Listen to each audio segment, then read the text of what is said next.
CAMREACTS. If you clicked on this video, I highly appreciate you. Like the video, hit that bell so you won't miss a reaction when your boy drop a reaction. Subscribe to the channels in the description. They will be in the description. SNL VFX mystery, quick D. So this is very random, you feel me? But yeah, let's get into it. Most of my reactions be random anyway, right?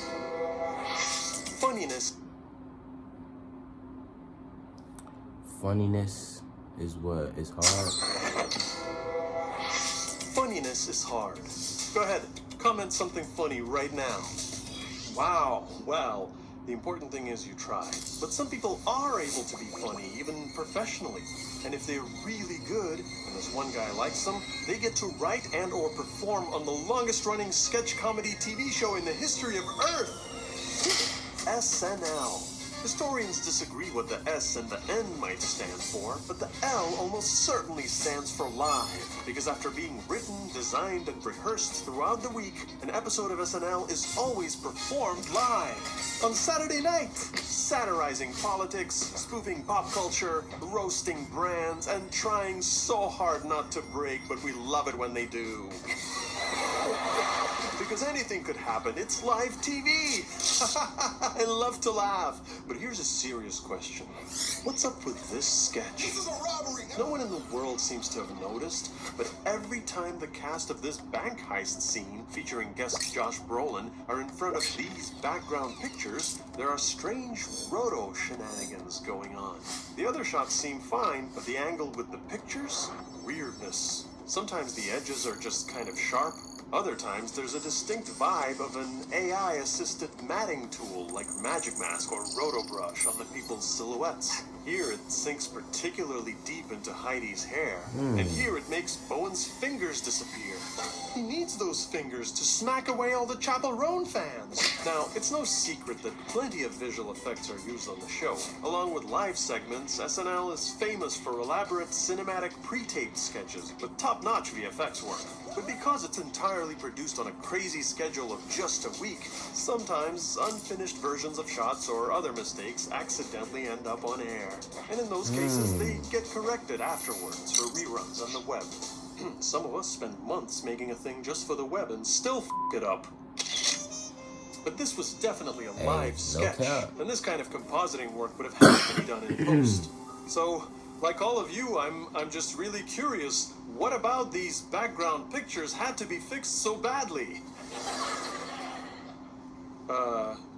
Yes? Maybe copyrighted artwork was accidentally used by set design. You know, devil's advocate style.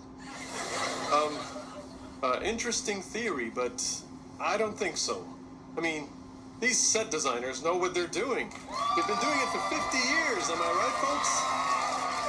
Come on! Sit down! Also, zooming in closely here, we can see a roughly displaced rectangle of the superimposed art. The real picture underneath looks the same. Why would they need to painstakingly replace the pictures with the same pictures? Unless the issue wasn't the content of the pictures, but the way they looked. Maybe there were excessive reflections of lights and stuff. Of course, some newbie in the art department screwed up, laminated the posters, it looked terrible, he got fired, and then they just couldn't keep it looking amateur like that after broadcast. Based on the information available, it's as good a theory as any.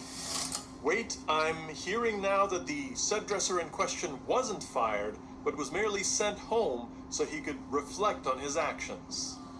Come on, guys, that was funny. For Debunk Update, I'm Captain Disillusion. Good night.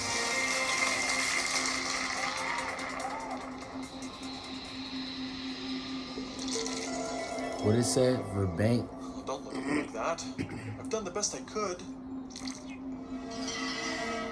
No, you haven't. What else do you want me to do?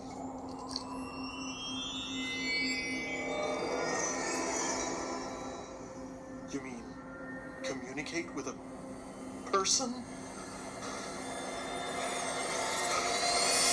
Okay, here I go. You got this, Captain. Hey, dude-derino. What's good?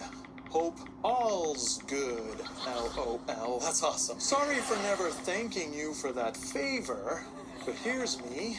asking for another. Nice. Can you explain the presence of Roto in this here sketch? Question. Remember to paste the URL. I remember. No worries if not. Your friend in time, Big Dog Disillusion, Esquire. And send. Wait, maybe What? maybe that was a bit lame? Dude, I pressed it. If I let go, it sends. Don't let go. I'll try to turn off the phone. Oh God, and I forgot to paste the Keep URL. pressing. Pull it toward me. Okay. I mean, Push it. Wait, pull or push? Just like this. Careful. You got it? Here we go Okay. now. Oh, man. What's wrong with you? I wasn't ready. You have destroyed my whole entire I'm life. so sorry, Captain. Please forgive me. I'm never going to be able to show my face on Earth again, and it's all your... Wait, he replied. Oh. Well, that's actually fascinating. So my contact didn't have an answer, but he did reach out to the director of the live show, and she didn't know what was changed or why either, and had to ask someone else. But eventually, an official answer was passed down. Get this. The background pictures were very different. They were originally info posters, branded with the logo of a certain company. Yeah, about that whole roasting brands thing. Under United States law, the fair use doctrine allows for the use of a trademark in a parody if it's used for commentary, criticism, news reporting, teaching, or research, even if it would otherwise be considered trademark infringement. But it can be tricky, so most comedy shows tend to err on the side of caution and substitute fake, sound-alike brand names to make fun of. So click on this link for more legal regal, or I'll see you at His Majesty's court. But SNL is the big leagues, with an established reputation, years of precedence. Yeah, I and peeped that collaborative fidget spinner. relationships That with was many crazy. businesses. They're not afraid to use real brand names when it's called for. Alexa! Amazon, search bro. Amazon Go Store Black Man Track! No lines, no checkout. Still, there are situations when even their use of a brand is deemed questionable. Like, for example, if they stage an entire bank robbery hostage situation that turns kinky at a Chase branch. Maybe they were taking a fair use swing. Maybe Chase was a sponsor of the show that week. Maybe Lorne Michaels is little Joshua Piccadilly Morgan Chase's godfather. These are questions we simply don't have answers to because I'm not messaging Mike again. What we do know is that post-broadcast, someone, somewhere in the hierarchy, tasked an overworked VFX artist to rush out some last-minute fixes. Because you see, it wasn't just the posters. We were so busy looking at them, we forgot to check everywhere else. There was a giant Chase logo over the automated ATM teller machine and on the glass door. Even the exterior facade was probably a real Chase building. Why did they blur this name tag? It just said Jonathan. Almost every shot contained a branded element, so most likely after a complaint from the company, each logo had to be meticulously scrubbed from the footage and replaced with the generic and legally approved Metro Capital Bank name. But guess what? They missed a spot.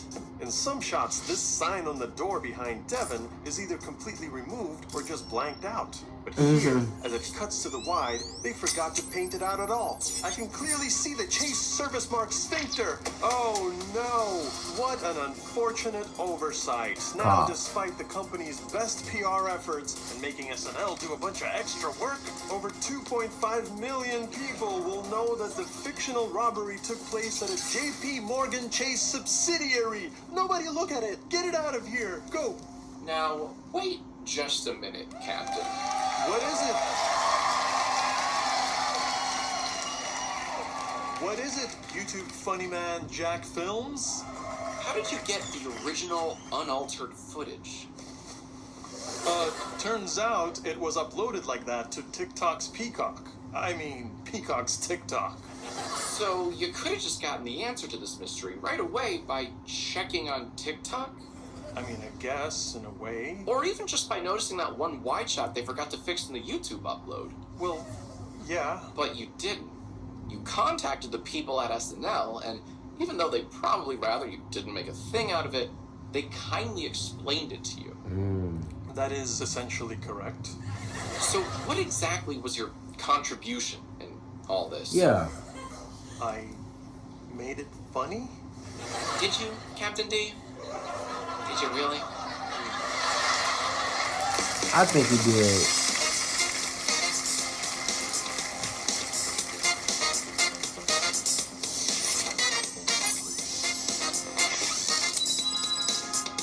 end. Yeah, man, so that was SNL VFX mystery, you know what I'm saying? I guess I don't know if there's different episodes or how this worked, but it was pretty weird. It was pretty, like, random, but it was what it was. Y'all put y'all comments, how y'all felt about it in the comments, you know what I'm saying? I want to know, like, how y'all felt about this particular video right here, man. But with that being said, I'm going to catch y'all in the next reaction. It's your boy CAMREACTS.